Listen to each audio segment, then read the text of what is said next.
Pharmacological interventions. Pharmacological interventions are most times the last resort for patients who do not respond to other measures.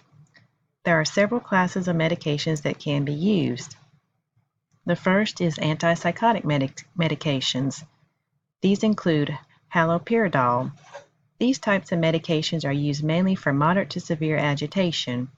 They need to be used only for a short period of time due to a risk of side effects, especially the extrapyramidal effects, such as tremors, slurred speech, and dystonia.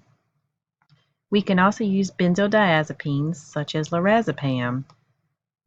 These have a rapid onset, and they are most of the time the most common medications used. For pain relief, we should try to use non-opioid medications if possible.